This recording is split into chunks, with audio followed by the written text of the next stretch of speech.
السلام عليكم حبايبي، عاملين ايه؟ من مطبخ كف القمر. النهارده يا جماعه احنا هنعمل اكله اقتصاديه خالص خالص، اقل تكلفه عندنا اللي احنا ممكن نجيبها ونعملها. اكله سمك 2 كيلو ب 120 جنيه، يعني اكله اتكلفت عليا اكتر من 150، ودي الاكله البسيطه جدا اللي هي تعتبر اقل تكلفه، متكلفه اكتر من 150 جنيه. طبعا انا هنضف السمك وال هنضف السمك بالمعلقه وفرشه الاسنان. طبعا انا مش عايزه افتح بطن السمك، انا مش عايزه افتحه، بس عايزه انضف بطنه.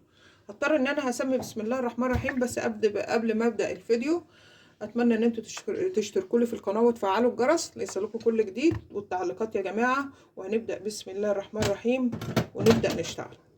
تمام. انا اول حاجه بنضف الحاجات بتاعتها، الزوايد ديت، علشان ما تقابلش ايدي تعور ايديا.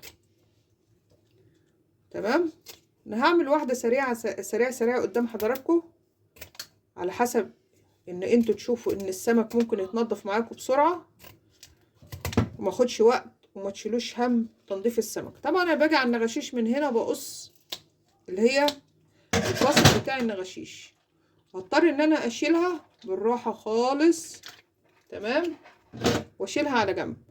طبعا انا عندي المعده اهي. تمام. طبعا انا بجيب معلقه صغيره يا جماعه من اللي هي معلقه الشاي، وابدا ان انا ادخلها جوه زيها زي المحشي بالظبط، وابدا ان انا اشيل معده السمك زي ما حضراتكم شايفينها كده. طبعا بطن السمكه فضيت بالطريقه دي، ما عادش فيها حاجه خالص، وبتاكد من صباعي ما عادش فيها حاجه.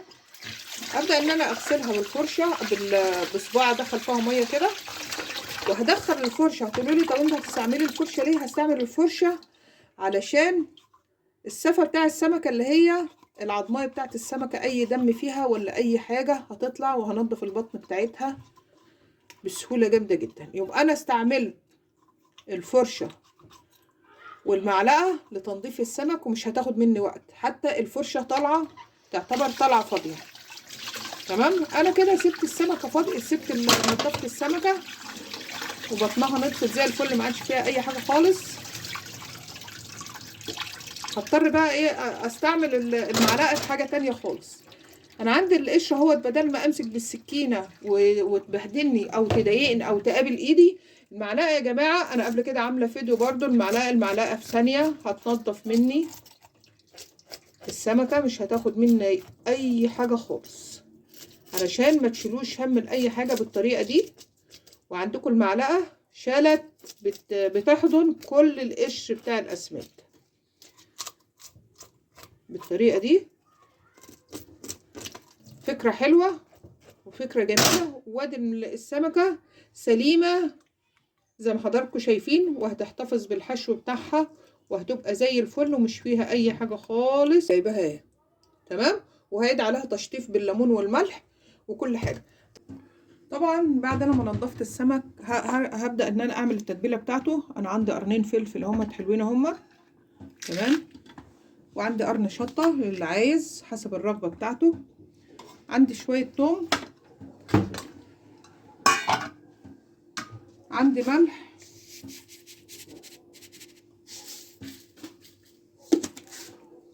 عندي شوية كمون يا جماعة. طبعا من بعد انا فتحت السمك الفتحة الجميلة دي، ما عادش هينزل اي حشو منه. طبعا عندي شوية بقدونس،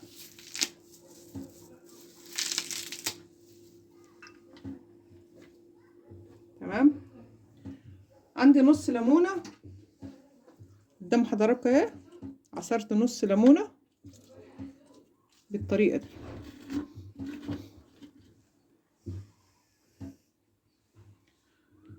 هبدأ اضرب الخليط ده كله على بعض.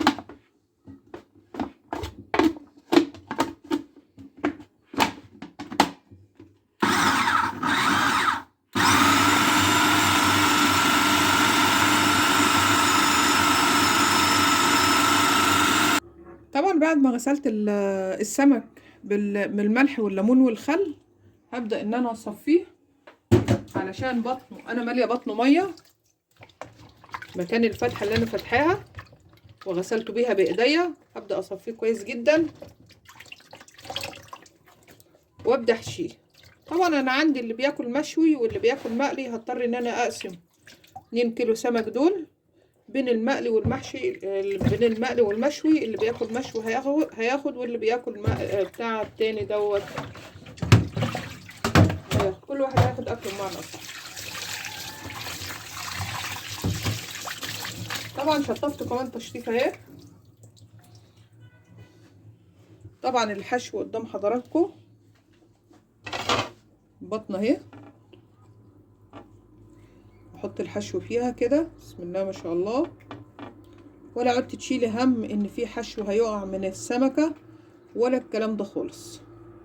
بطن السمكه هتحتفظ بالحشو بتاعها وهتاخد تتبيلتها حلو جدا.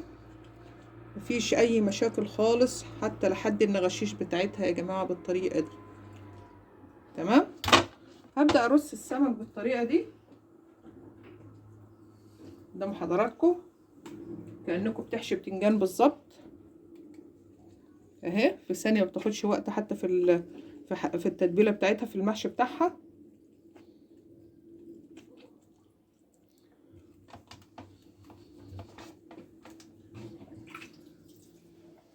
ولا نصعب على نفسنا اي حاجه خالص. وهضطر ان انا اعمل برضو رز السمك بطريقه جديده.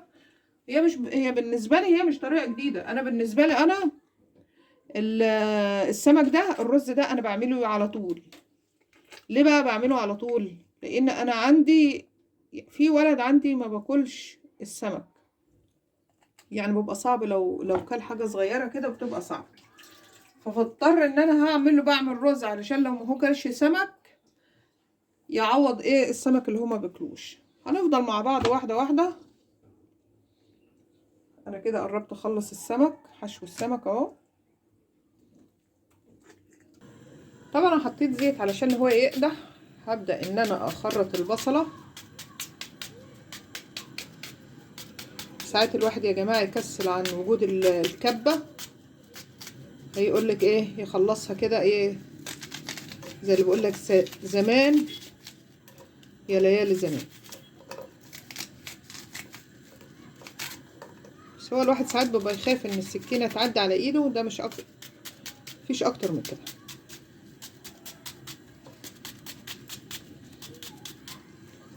طبعا يا جماعه موضوع الرز اللي انا حكيت لكم عليه علشان الفيديو طول معايا مش هقدر ان انا امشي معاكم واحده واحده. طبعا انا عندي حبتين بطاطس. طبعا انا حطيت البصله ان هي تحمر، معلش اعذروني الفيديو طول مني وانا بنضف السمك.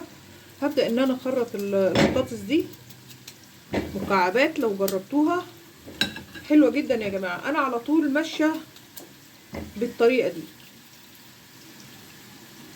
فهم دايما لما باجي اتكلم يقولوا السمك معروف ان هو يا سمك ببصل، اقصد رز ببصل او رز احمر اللي هو بالصلصه اللي هي لوحديها دي. لا انا بزود البطاطس دي على حسب ان انا ولادي ياكلوا. لان انا لقيتهم لما عملتها اول مره هم استغربوا، بس لما كلوها حبوها. وطبعا انا برضو حبيت برضو ان انا ادخل الخضار، لان لما بعمل صينيه بطاطس بتبقى صعب اكل صينيه البطاطس مع الطبيخ والحاجات دي. فخرطتها لهم وهنزلها لهم في الرز. فعلا بتدي تيست طعمه حلو جدا يا جماعه، وبتدي ريحه للرز جميله، وبياكلوا منها بالهنا والشفا وبيبقوا مبسوطين. ما بشيلش هم، اللي عايز ياكل سمك ياكل واللي مش عايز ما بشيلش هم، لان هو عنده حاجات تانية ممكن ياكلها مش شرط. تمام. وطبعا انا هخلص وارجع لحضراتكم تاني علشان الفيديو ما يطولش مني، اعذروني، خليكم معايا. طبعا البصله لونها غير قدام حضراتكم. بصوا انا حطيت حتتين قرفه. طبعا انا هبقى اشيلهم، اللي عايز يحطهم يحطهم واللي مش عايز دي حاجه ترجع. عندي معلقه سكر انا حطيتها مع البصله اهو يا جماعه. تمام. طعم السكر بيدي طعم، السكر مع الرز والبصل بيدي طعم حلو جدا جدا للرز. تمام كده. البصله يعني هي منها حمراء، لونها مش بدي دهب، بس اللون الاحمر طبعا حضراتكم عارفين ان هو بيغمق. هبدا انزل بالبطاطس زي ما انتم شايفين. ادي البطاطس يا جماعه اهي. تمام. احط ملح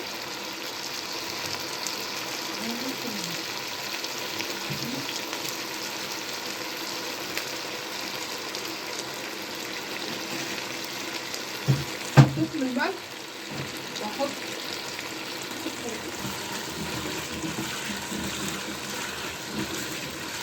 تمام. انا هعملها دقيقتين اتنين بالطريقه دي.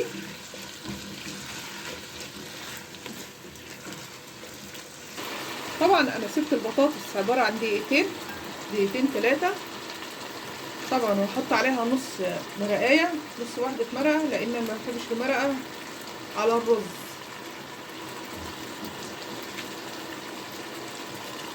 قدام حضراتكم الطريقه دي. طبعا انا ضاربه طماطم نص كيلو او كيلو الا اللي كان موجود عندي، يعني هو مش معيار، يعني ان انا اقول مثلا كيلو ولا نص، ده مش معيار. الموجود عندي عملت بين السلطه، قسمت بين السلطه والرز. قدام حضراتكم ادي البطاطس غيرت لونها، يعني ادت حاجات، يعني ضفرك ممكن يخش فيها. ادي الطماطم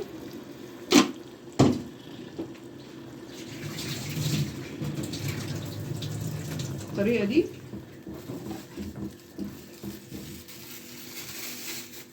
طبعا يا جماعه انا واحده من الناس ما بحبش اصفي الطماطم في المحاشي والحاجات دي، ما بحبش اصفي الطماطم. حطيت شويه بابريكا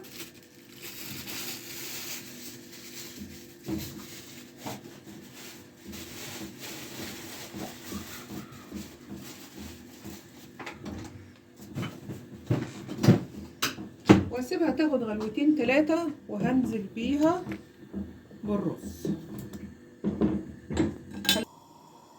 طبعا يا جماعه انا بعد ما حشيت السمك وكده، طبعا انا هجهز علشان احمره. انا عندي شويه دقيق، نص كوبايه دقيق، عندي معلقتين نشا، عندي شويه كزبره، عندي شويه كمون، عندي شويه ملح. طبعا انا حطيت النشا علشان ما ياخدش مني زيت قد كده. تمام. عندي السمكتين اللي انا هشويهم، اللي انا قلت لحضراتكم انا عندي في حد ما باكلش السمك. طبعا انا فتحت بطنه زي ما انا وريت حضراتكم، حشيته، وهبدا ان انا اسمي بسم الله الرحمن الرحيم وابدا انزله. حطيت صينيه عاديه خالص،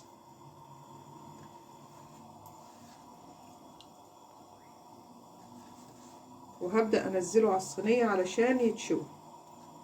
بصوا حضراتكم بطنه مقفوله ازاي، بطنه مش مفتوحه، لان هو ده محشي، انا حشياه تتبيله زيه زي المقلي بالظبط. تمام.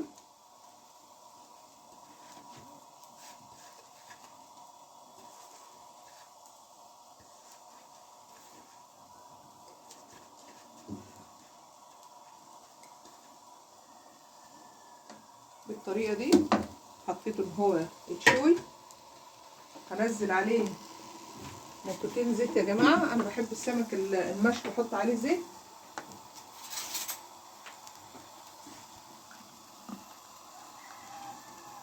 بالطريقه دي كده بيكون احسن من طريقه المحلات.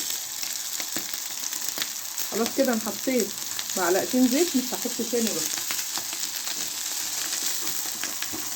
بخلي له ريحه وبخلي له طعم حلو جدا. طبعا انا هبدا ان انا اجهز للسمك التاني، خليكم معايا بس نولع النار. طبعا هنزل بالسمك. طبعا انا حطيت في الطاسه اللي هي المدوره، ما كترتش الزيت يا جماعه علشان برضه انا عايزه اقلل من نوعيه الزيت. هما سمكتين حلوين قوي، هحطهم اول باول كده وهنجرب موضوع قله الزيت ديت هتنفع معايا ولا لا. انا حطيت كميه زيت قليله جدا، واشوف ايه الوضع، وهغطيه واسيبه براحته علشان يستوي خالص. بصوا حضراتكم الرز بقى عامل ازاي. ده الرز اللي انا قلت لحضراتكم عليه بالطريقه الحلوه دي، خلي عيالكم تاكل منه، مفيش اي قلق منه خالص. السباتولا دي بتبقى طريه ما بعرفش اقلب بيها. بصوا حضراتكم ادي الرز اهو، وادي البطاطس قدامكم بالطريقه دي اهي يا جماعه. البطاطس قدام حضراتكم اهي، اجيب لكم معلقه تشوفوها بس يا جماعه. بصوا حضراتكم البطاطس مش مستحمله استوت اهي. يبقى انا اكلت ولادي خضار وعملت اكله كويسه قدام حضراتكم اهو. 5 دقايق بس هطفي عليها وارجع لحضراتكم تاني. وادي السمك المشوي انا بشويه اهو. وبعمل لكل واحد الاكل اللي هو عايزها. خليكم معايا. طبعا رجعت لكم تاني يا جماعه. طبعا انا بعد ما خلصت السمك كانت الفكره كلها ان انا عايزه اوريكم ان طبخه بسيطه كلفتنا مبلغ وقدره. وادي السمكه انا عملتها بالطريقه دي، اتحمرت تمام، اتحمرت بالطريقه دي، ما خدتش مني زيت، وبطنها مقفوله زي ما حضراتكم شايفينها كده. واتمنى ان الفيديو يعجبكم وتشتركوا في القناه وتفعلوا الجرس ليصلكوا كل جديد، واشوفكم ان شاء الله في الفيديو القادم. والسلام عليكم ورحمه الله وبركاته.